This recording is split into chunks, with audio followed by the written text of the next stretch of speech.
ये बात बहुत कठिन है, सब कुछ श्री भगवान का है। रसिक अनन्यमाल में एक महान भागवत की कथा आती है। महाप्रभु हरिवंश चंद्र जी के कृपा पात्र महाप्रभु ने आदेश किया, श्याम श्यामापद कमल संग शिरनायो। ये गुरु वचन है। सेवक जी ने इनके लिए कहा है कि अगर इन वचनों को पालन नहीं करते तो तुम गुरुद्रोही कहलाओगे। तेन वचन मानत गुरुद्रोही निस्दिन करत आपनो भायो। श्री हरिवंश कही जो कृपा कर साचो प्रबोध। ये सच्चा प्रबोध क्या? श्याम श्यामापद कमल संग शिरनायो। तो उन्होंने यही आजीवन स्वीकार कर लिया था कि जितने भक्त जन हो, किसी भी संप्रदाय को हो, वो मेरे आराध्य देव हैं। मेरे पास जो कुछ भी संपत्ति वैभव है वो सब श्री भगवान का है, राधा वल्लभ लाल का है। मेरा कोई अधिकार नहीं, ना तन में ना धन में। और मुझे सेवक बना करके सब सामग्री की सेवा संत जनों की करनी, ये हमारे गुरुदेव का आदेश है। ऐसा भाव। वो जितने भी संत आते सबको भगवत भाव से आराधना करते। तो किसी एक चोर ने देखा कि बड़ी यहां भोजन सामग्री भी मिलती है और धनी भी है, और संत वेश में जाने पर जरूर हमें ऐसा कुछ धन चोरी करने को मिल जाएगा जब इनके घर में रुकेंगे 1 2 दिन 3 दिन। वो गए, भेष बनाने में तो देर नहीं लगती ना, मूड मुड़ा लो 1 मिनट में, तिलक आदि कपड़ा बदल लो। ये संत भेष बनाने में तो कोई देर नहीं लगती, लेकिन संत बनने में जन्म लग जाते हैं। अब वो तो केवल संत वेश मात्र को भगवान मानते थे। प्रणाम किया, चरणोदक उतारा, बैठा। वो बिल्कुल कुछ रामकृष्ण हरि कुछ नहीं। वो तो केवल इसलिए आए थे कि संत वेश में सम्मान होगा और 2 दिन 3 दिन रुकने को मिलेगा, फिर हम नजर कर लेंगे, चोरी करके भाग जाएंगे। वो तो चोर थे। पर संत वेश का आदर करना, गुरुदेव ने कहा है सब संत भगवान के स्वरूप हैं, उनकी सेवा से प्रभु मिल जाते हैं। एक लड़का था उनके, वो आभूषण आदि, अब धनी थे तो आभूषण आदि पहनकर ही घर में आओ, तो खूब खाने पीने को मिला। और नजर किया कि तिजोरी आदि तक तो पहुंचना बड़ा कठिन है, लेकिन इस लड़के के शरीर में बड़े आभूषण है, अगर ये आभूषण मिल गए तो काफी धन मिल जाएगा। अब 1 2 दिन 3 दिन अवसर लगा करके कि किसी तरह लड़के से आभूषण छीनना है। अब उस लड़के से आभूषण छीनना है तो चिल्लाएगा तो पकड़े जाएंगे। तो भगत जी किसी कार्य से बाहर गए हुए थे और वो लड़का खेलते तो दुलार करके अपने पास बुलाया और उसको मार डाला और उसके आभूषण ले लिए और उसको बाक्स में बंद कर दिया और चुपचाप वहां से निकले। वो निकल के जा ही रहे थे कि भगत जी वापस आ रहे थे। उन्होंने देखा, चरणों में प्रणाम किया, महाराज हमें लगता है पत्नी से कोई त्रुटि हो गई हो, आप नाराज होकर जा रहे हैं। अब उनके तो होश खराब थे। उनका नहीं हमारी इच्छा है अब भ्रमण करने की। बोले नहीं महाराज, ऐसे तो आपको जाने नहीं देंगे, एक बार घर चलो और हम आपको भोजन पवाएंगे। कोई त्रुटि जरूर हमसे हो गई, आप ऐसे कैसे चल रहे? आपको चलना पड़ेगा और आप चल करके वहां प्रसाद पाइए और फिर आप प्रसन्न मन से जाइए, हम आपको नहीं रोकेंगे। प्रेम विवशता से उन्होंने कहा, लेकिन वो भयभीत हृदय अब सोचा कि अगर ना कहते हैं तो कहीं बात ये क्रोधावेश में न बदल जाए और कहीं न कहीं इनको पता तो नहीं चल गया है। इतने में जब घर लाए तो कहा बालक कहाँ है? तो पता चला कि बालक तो यहीं खेल रहा था, यहाँ है नहीं। तो उन्होंने कहा कि जा कहाँ सकता हो, तो घर में ही रहते। अब वो जो चोर थे वो तो भयभीत पहले ही हो गए थे कि कहीं न कहीं बात खुल जाएगी। बहुत ढूंढने पर भी जब नहीं, तो कहा कि ये आज बाक्स जैसा बंद था वैसा नहीं बंद, थोड़ा खुला, इसको क्यों खोला गया? जो इसको देखा तो उसमें पुत्र मरा हुआ। संत की तरफ देखा तो कांप रहे थे वो, क्योंकि कितना भी हो अपराध जो अपना लक्षण। बालक को निकाला, पत्नी रोने लगी। उनका नहीं, हमारे पास जो कुछ है वो श्री भगवान का है, उनकी हर लीला हमारे मंगल के लिए है। संत की तरफ देखा कहा भगवान, भगवान की सिवा मैं किसी अन्य भाव से कभी युक्त हुआ ही नहीं। आप मेरी परीक्षा ले रहे हैं, ये आपने ही कृत्य किया है। तो रो के बोल पड़ेगे, हाँ हम धन के लोभ से, उनके पास भी वो उसके आभूषण मिले, कोई बात नहीं। चरणों में जल डाला, चरणामृत उतारा भाव से कि प्रभु ये शरीर, पुत्र का शरीर, पत्नी, संपत्ति, यदि मैंने इसमें तनिक भी आज तक अहम न किया हो, आपका माना है और गुरुदेव की आज्ञा से संतों को भगवान माना है, प्रभु चरणामृत उतारा, बालक के मुख में डाला, वो जीवित हो गया। उनकी दृढ़ निष्ठा संत भगवान के और उनसे आप ये आभूषण ले जाइए, आपको जो और जरूरत हो ले जाइए, आप हमारी परीक्षा ले रहे थे, आप हमारे भगवान हैं। उसको लगा मेरे चरणामृत में बड़ा प्रभाव है, तो उसी गांव में दूसरे मोहल्ले में गया, रुका और एक बालक को ऐसे ही, और उन्होंने कहा कि मारो ये तो पाखंडी। उनका नहीं नहीं, हमारे चरणामृत का प्रभाव उतार कर। तो बुजुर्गों ने कहा देख लो भाई, चरणामृत उतारा, कोई प्रभाव नहीं। तब कहा उन भगत जी को बुला के देखो चरणामृत। फिर उन्होंने उसी भाव से किया। अब उसका दिमाग रखी, अरे ये तो भक्ति का प्रभाव है। तो उनके संग से उसने सब हिंसा चोरी छोड़ दी, भक्ति करने लगी। ये बहुत बड़ी बात है कि मई अनुरक्त चित्ता, भगवान को पूर्ण रूप से अपने चित्त को समर्पित कर देना और संपूर्ण वैभव सहित अपने आप को भगवान का मानना। देखो अब तो वैसी परीक्षा भगवान नहीं लेते, नहीं तो शास्त्रों में सुना गया कि भगवान ने मोरत ध्वज के यहां कितनी बड़ी भक्ति का स्वरूप कि अपने आप लाड़िले पुत्र को चीर कर, ऐसा भला ऐसा हो सकता है? ऐसा होगा तो भगवान की भक्ति नहीं करेंगे लोग। लेकिन वास्तविक बात जो भक्ति का स्वरूप है वो यही है कि हमारे शरीर में, हमारे परिवार में, हमारे संपत्ति में हमारा किंचन मात्र अधिकार नहीं, प्रभु का। तभी वो उच्च कोटि के महान बनते हैं। पर ऐसी परीक्षा भगवान नहीं लेते, डरना मत।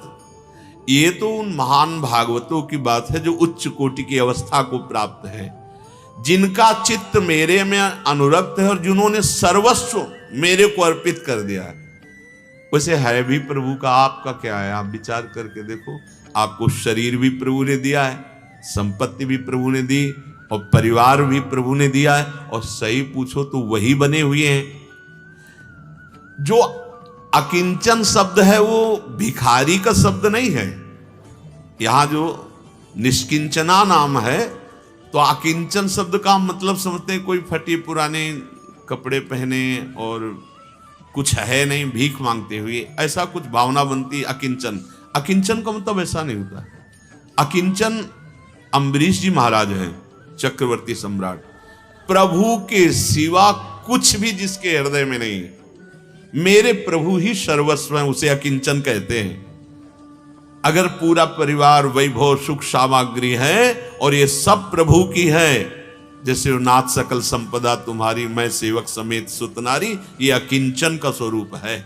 प्रभु के सिवा मेरा कोई कुछ नहीं और जो कुछ है वो सब प्रभु का, यही अकिंचन का स्वरूप है। अच्छा, अगर हम संत वेश में हैं और हमारे अपने कमंडल, लंगोटी, अचला पर ही आसक्ति है, शरीर पर आसक्ति है, तो अकिंचन शब्द नहीं लगेगा। और चक्रवर्ती सम्राट हैं अम्बरीश जी, लेकिन सावई मना कृष्ण पदारविंदयो, केवल प्रभु के चरणारविंद में अनुरक्ति आसक्ति है, तो वो अकिंचन महापुरुष हैं। परम अकिंचन प्रिय हरि के रे, इतने हरि के प्रिय के सुदर्शन चक्र उनकी रक्षा में रहता है। बड़ा भक्ति का विशुद्ध स्वरूप है। अपने लोग थोड़ी बाहरी क्रिया कर ली, अभिमान करने लगते हैं। आप देखो, भगवान के मिलने की कसौटी ये है, कहीं भी तुम्हारी अहमता ममता नहीं, केवल एकमात्र तुम्हारी संपत्ति प्रभु, प्रभु का नाम, प्रभु की लीला गुण धाम, संपूर्ण परिवार, संपूर्ण वैभव शरीर सहित प्रभु को समर्पित कर दिया, जैसे बिका हुआ, जैसे रूप लाल हित हाथ बिकानी। ये बहुत ऊंची स्थिति। आज हम सुबह जब आ रहे तो चिंतन चल रहा था सूरदास जी महाराज का, कैसे कह रहे हैं किस, मैं दोनों तरफ से अंधा हूं, दुविधा आंधरो, पर बिना मोल को चेरो। इस बस इतने पे चिंतन हो रहा था कि देखो इतने बड़े महापुरुष हैं कि लाखों पद लीलाओं में भगवान की प्रवेश पाकर के रचना की, भगवान को देख रहे हैं लीला करते हुए, वही रच रहे और कह रहे हैं कि मैं तो क्या कहूं, मैं तो दोनों तरफ से अंधा हूं, बाहर से भी कैसी अद्भुत दैन्यता और अंदर से भी अंधा हूं, लेकिन बिना मोल का मैं बिक गया हूं गोविंद की। भाई इस बात पर बहुत चिंतन हुआ, बिना मोल का मैं प्रभु को बिक गया हूं। जैसे रूप लाल हित हाथ बिकानी, ये भक्ति का स्वरूप यही विशुद्ध है। अपने शरीर पर, अपने संबंधियों पर, अपनी भोग सामग्री पर प्रभु का अधिकार था, है, उन्हीं का रहेगा। ये जो हमने मान लिया है अपना, इसी को मिटा दो तो भक्ति से वो गति मिलेगी जो ज्ञान मार्ग में प्राप्त करना बहुत कठिन हो जाता है। स्वरूप बोध भी हो जाएगा, भगवत प्रेम भी हो जाएगा। ऐसी भक्ति को नारद जी कह रहे हैं अस्तेव मेवम, मैं जैसा कह रहा हूं ठीक यही भक्ति का स्वरूप है। अस्तेव मेवम, क्या? अपने आप सहित संपूर्ण आचरण भगवान को समर्पित करके निरंतर भगवान का स्मरण करना। तो सोच सकते हैं कि ये तो विरक्त महापुरुष कर सकते हैं, गृहस्थ नहीं। अभ्यास की कमी के कारण आप ऐसा सोचेंगे, अन्यथा ऐसा नहीं है। भगवान के लिए गृहस्थ या विरक्त का भेद नहीं है।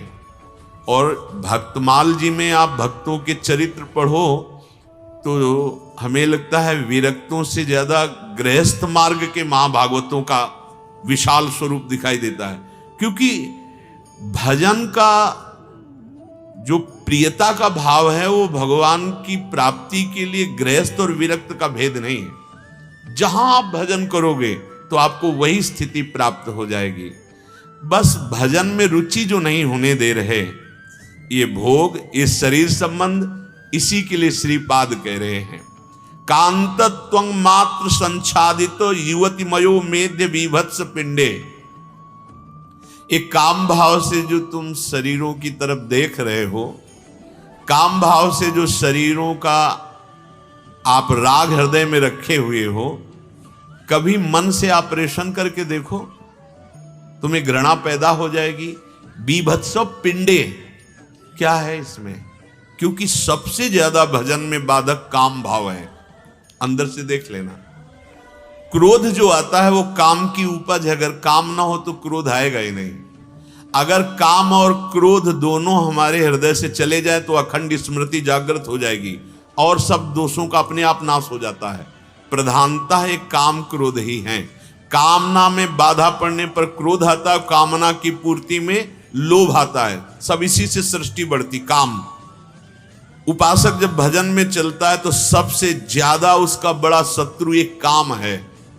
इसीलिए बार बार इस श्लोकों में चर्चा की जा रही कि जिन शरीरों को तुम देखकर भोगने की इच्छा करते हो, तुम्हारा शरीर या दूसरे का शरीर, बीभत्स पिंडे है क्या? कौन सा द्वार ऐसा है जिसके लिए तुम आसक्त हो रहे हो? इसमें क्या भरा हुआ है जिसमें तुम आसक्त हो रहे हो? द्राग दृष्टे पंडिता नामपि विलयमिता धैर्य रक्षात शिक्षा। यद्यपि कोई सुख नहीं है, मलिन शरीर है, बीभत्स है, गंदा है, द्वार गंदे हैं, पर कह रहे हैं द्राग दृष्टे पंडिता नामपि, बड़े बड़े जो विद्वान हैं उनको भी भ्रष्ट करने की सामर्थ्य माया रखती है। पंडिता नामपि विद्वानमपि कर्षति, बलवान इंद्रिय ग्रामो विद्वानमपि कर्षति। धैर्य रक्षात शिक्षा। कोई बिरला ऐसा होता है जो काम का आक्रमण हो और धैर्य धारण कर ले। ये देखो, जो भक्ति का स्वरूप बताया गया उसका ये बाधक भाव है। अगर इस पर आप सावधान नहीं हुए तो वो भगवान में अनुरक्त चित्त होना, सर्वस्व श्री भगवान को मानना, निरंतर भगवत स्मरण परायण रहना, अर्थात आवागमन से मुक्त होकर प्रेम रस में डूबना। अगर ये काम का समन नहीं हुआ तो ये बहुत बाधा डालता रहेगा, और ये ऐसा शत्रु है कि भजन में निराशा पैदा कर देता है। इससे सबसे बड़ी हानि होती है काम से। ये भजन में निराशा पैदा कर देता है, ये भजन की तरफ से प्रमाद पैदा कर देता है। इसीलिए कहा है इसमें कि ये काम ऐसा है, दाग दृष्टे पंडिता नामपि विलयमिता धैर्य रक्षात शिक्षाहा। नाम यदि निरंतर चल रहा है और दृष्टि संभाल के रखोगे और मन को बार बार धिक्कारो जब काम से किसी की तरफ जाने लगे, तो बचने की संभावना है। नहीं चाहे जितना याद कर लो शास्त्रीय सूत्र, जब ये काम अपना प्रभाव फैलाएगा तो सब सूत्र भूल जाएंगे। अपने लोगों की क्या बात है, बड़े बड़े जो विद्वान हैं उनकी बात ये कई बार सुनाया है। जैमिनी जी आदि ये सब वेद के पारंगत विद्वान हैं, इनकी बुद्धि को लुभायमान कर लिया। जिसकी बुद्धि को काम ने लुभायमान कर लिया, उसकी दीक्षा बेकार, उसकी शिक्षा बेकार। अब आप ध्यान से सुनिए, यदि आप के हृदय में काम स्फुरना हो रही, आप सह गए, या गृहस्थी में है तो धर्म पूर्वक संतान उत्पन्न करने के लिए शास्त्र में जैसी आज्ञा है। इसके अलावा यदि आप व्यभिचार में उतरते हैं तो आपकी दीक्षा बेकार, श्रीपाद करे, और शिक्षा बेकार। ऐसा ही कुछ है, क्योंकि भगवान ने भी गीता में आगे आएगा, वो कह रहे हैं ये काम ज्ञानियों का भी बड़ा दुश्मन है, ये बड़ा दुश्मन है। अर्थात ज्ञान प्राप्त करने में, भक्ति रंग में ये काम बहुत बाधक भाव है। यदि आप इसको बढ़ावा देते गए, बढ़ावा देना जैसा वो प्रेरणा करे वैसा करते गए, बहुत बढ़ावे का इस समय सहयोग है, काम मिटाने वाला सहयोग तो बहुत कम है, बढ़ावे का है, क्योंकि मोबाइल हाथ में है। बड़ा भारी कुसंग है ये। एक दृश्य बाहरी देखने पर महानुभाव गिर गए। अपने तो बच्चे ही हैं इस मार्ग के। अगर ये मोबाइल से गंदी बातें देखने वाली वृत्ति आपके अंदर छुप कर किसी के भी हो तो छोड़ देना, नहीं ना तो अध्यात्म में चल पाओगे और ना व्यवहार में ठीक से चल पाओगे। ये भ्रष्ट आचरण युक्त पुरुष ना लोक व्यवहार में उन्नतशील होता है और परमार्थ में तो प्रवेश ही नहीं होता है। श्रीपाद कह रहे हैं ये काम बड़े बड़े विद्वानों के भी धैर्य को छीन करके भ्रष्ट कर देता है। जिसको काम ने परास्त कर दिया उसकी दीक्षा बेकार, उसकी शिक्षा बेकार। और कह रहे हैं जिसको काम ने अपने अधीन कर लिया, का भक्ति, अभी जो भक्ति का स्वरूप वर्णन किया गया वो भक्ति, अगर काम ने परास्त कर दिया तो का भक्ति। तुम्हारी भक्ति का बल क्या हुआ, तुम्हारे भजन का मतलब क्या रहा, तुमने सत्संग सुना उसका मतलब क्या रहा। जैसी प्रेरणा हुई वैसी क्रिया कर बैठे तो तुम फिर कैसे भक्त, का विरक्ति ही, तुम कैसे वैराग्यवान। ये थोड़ा गंभीर विषय है। यहीं से हमारी भक्ति की उन्नति रुकती है, यहीं से हमारा परमार्थ मार्ग रुक जाता है। आद्य गुरु भगवान शंकराचार्य जी ने कहा, जैसे मोटी मोटी जंजीरों से किसी को बांध लिया जाए फिर कहा जाए चलो, ऐसे ये काम है।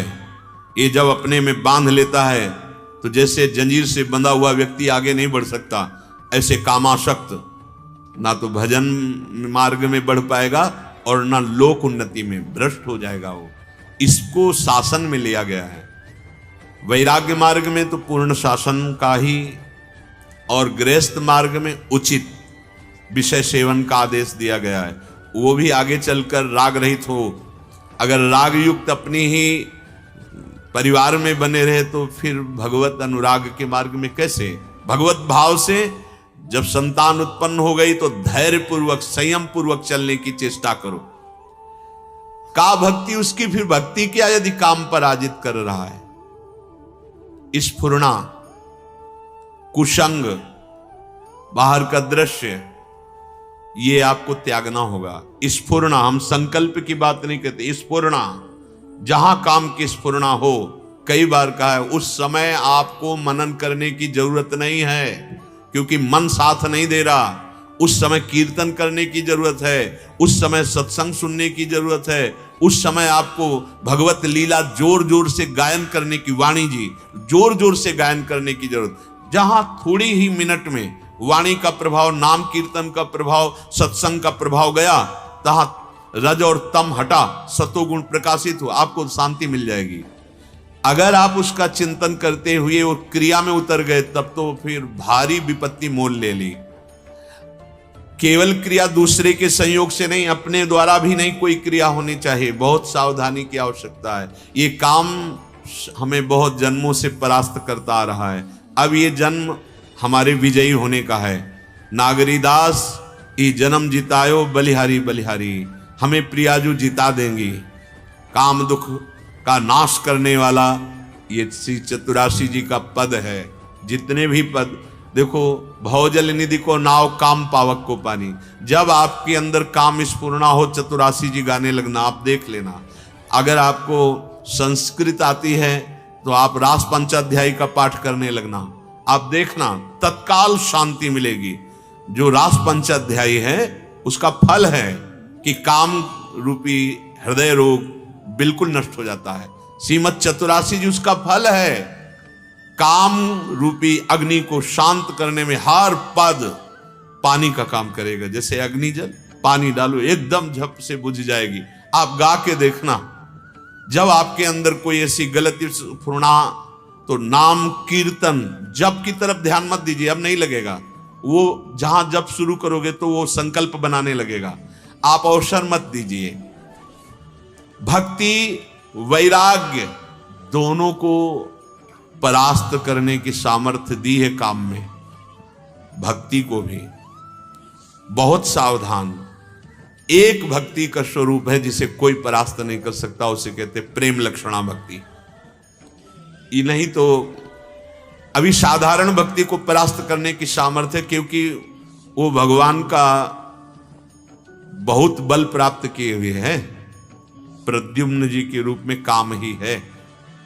ये खेल रचा गया है। आप दोनों भगवान के ही पक्ष हैं। जैसे एक ही स्कूल में दो पक्ष में विद्यार्थियों को खड़ा करके कबड्डी का खेल होता है, ऐसे ही समझो कि दोनों पक्ष भगवान के, मम माया और मम भक्ति। और एक कबड्डी का खेल है। अगर आप नाम तो फिर काम पर विजय। भक्ति, ज्ञान या योग, किसी भी मार्ग से चलो, पहले इसको परास्त करना होता है। अब आप इस युक्ति को पकड़ लोगे तो निकल जाओगे। ये पहली नियम लिया जाए, चाहे गृहस्थी में चाहे विरक्त, मोबाइल से गंदी बातें नहीं देखेंगे। दूसरा नियम लिया जाए, ऐसे गंदे आचरण वाले लोग जो हमें प्रोत्साहित कर रहे हैं ऐसे मार्ग के लिए, वो चाहे मित्र हो कोई भी हो, उनका संग ना किया जाए। ऐसा भोजन जो कामोत्तेजना बढ़ाने वाला हो ना किया जाए। जब हमारे हृदय में पुरुष संस्कार से काम का स्फुरण हो, उस समय हम जोर जोर से नाम कीर्तन या वाणी गायन या सत्संग, बहुत बड़ा प्रभाव पड़ता है, बहुत बड़ा प्रभाव पड़ता है। कई बार जीवन में देखा गया कि जहां अशांति अंदर उत्पन्न हो रही और जहां संत मिले, वार्ता हुई, वो खत्म हो जाती है, एकदम आनंद उत्साह बढ़ जाता है। कह रहे हैं कि अगर तुम्हारे अंदर काम का ही तांडव मचा रहा तो वृंदावन में आशा न करो कि तुम्हें प्रेम प्राप्त हो जाएगा। ये बड़ी बात कह रहे हैं, क्योंकि काम बहुत बाधक है प्रेम भाव में, भक्ति भाव में, परमार्थ में। आप वृंदावन में हो और काम चेष्टा कर रहे हो, ये बहुत बड़ा अपराध बन जाएगा। इसलिए श्रीपाद कह रहे हैं कि जैसे का भक्ति का विरक्ति, तैसे ही कह रहे हैं तदपहृत धियाम कैव वृंदावन आशा। तो तुम क्या आशा करते हो तुम्हारी बुद्धि प्रेम में डूब जाएगी वृंदावन में रहते हुए? ये सावधान। कल्याण की बात, जब हम मरोगे रज में तो कल्याण वाली बात तो है, लेकिन प्रेम प्राप्त करके निकुंज में प्रियाजू के समीप ये जीते जी सुधारना होगा आपको। काम आदि दोष से रहित होकर के प्रेम मार्ग में हमें बढ़ना है। तो चाहे गृहस्थ हो चाहे विरक्त, हम बार बार इसलिए करें कि ये बात गृहस्थ होकर ऐसा न लगे कि ये विरक्तों के लिए ही कहा जा रहा है। जो भगवत मार्ग में है, चाहे गृहस्थ हो चाहे विरक्त, ये तुम पे हावी ना हो। धर्म का पालन करने के लिए गृहस्थ धर्म में वो बात अलग, लेकिन ये तुम पे हावी होकर के ये विषयों का गुलाम बना दे तो फिर भक्ति का रंग नहीं आएगा। अतएव हे मित्र, तुम्हें मनुष्य शरीर मिला है, तुम इस काम रूपी दुश्मन को परास्त कर दो। कर सकते हो, करते हैं। ये बड़े बड़े महापुरुष इसको परास्त करते हैं। बिना परास्त हुई स्थिति नहीं आती। और चाहे जितना ज्ञान, चाहे जितना आप शास्त्र पढ़ लो, यदि भगवद आश्रित होकर निरंतर भजन का भाव नहीं आएगा तो इस दुश्मन को नहीं जीता जा सकता। ये बहुत ऊंचाई से गिराता है, बहुत ऊंचाई से गिराता है। शास्त्र ज्ञान आपको बचा नहीं पाएगा, भजन बल आपको बचा दे। देखो, नवीन अवस्था है ठाकुर हरिदास जी की, नाम कीर्तन ही तो चल रहा है। 3 दिन वैश्या गई, क्या बिगाड़ पाई? आप विचार करके देखो। नाम बचाया ना, नाम बचाया ना। जितने बड़े बड़े महापुरुष हुए इसी नाम बल से बचे। तो आप गृहस्थ होकर के क्या नाम जप ऐसा नहीं कर सकते? विरक्त होकर क्या नाम जप ऐसा नहीं कर सकते? श्री राधा कुंज महल की महासुख वृत्ति प्राप्त करने के लिए अय मित्र, जल्दी से जल्दी इस काम रूपी दुश्मन को परास्त कर दो। अगर आप महापुरुषों के वचन माने तो ये आक्रमण ही नहीं करेगा। कुछ समय केवल होता है, इसके बाद इसका स्फुरण फिर वो खत्म हो जाता है। कभी कुछ ऐसा आहार हुआ तो फिर ऐसी मन में थोड़ी मलिनता, फिर खत्म। लेकिन जब भगवत साक्षात्कार हो जाए फिर खत्म। क्योंकि फिर काम, क्रोध, लोभ, मोह, मद मत्सर, ये सब भगवान के ही पार्षद हैं, वहां हृदय में प्रवेश ही नहीं करते। ऐसी निष्काम स्थिति जागृत हो जाती है। उसी के लिए सत्संग है, उसी के लिए भगवत मार्ग है। इसलिए सत्संग का सार, हमारे हृदय में भक्ति जागृत हो। भक्ति का स्वरूप प्रभु के सिवा हमारा कोई नहीं। हमारे पास जो कुछ है वो सब प्रभु का है। और निरंतर भजन, भजन पर हमारा ऐसा अनुराग हो जाए कि चाहे सुखद परिस्थिति हो या दुखद, भजन ना छूटे। उसका परिणाम आपके अंदर काम भाव का नाश हो जाना। इसको ध्यान से देखिए, काम भाव का नाश हो जाना। कुछ जैसे ये कहते हैं कि हमें काम बहुत पीड़ा दे रहा है, तो हाथ जोड़कर प्रार्थना करते हैं, आप काम को बढ़ावा दे रहे हैं इसलिए पीड़ा दे रहा है। उसी मार्ग में चल करके ये बात हम कह रहे हैं। ऐसा नहीं है कि अपने आप आकर आक्रमण कोई कर दे। जब हम ऐसी सोच करेंगे, ऐसी क्रिया करेंगे, ऐसा दृश्य देखेंगे, तब वो जलाएगा नहीं। स्फुरण होके शांत हो जाना, बस इतना होता है।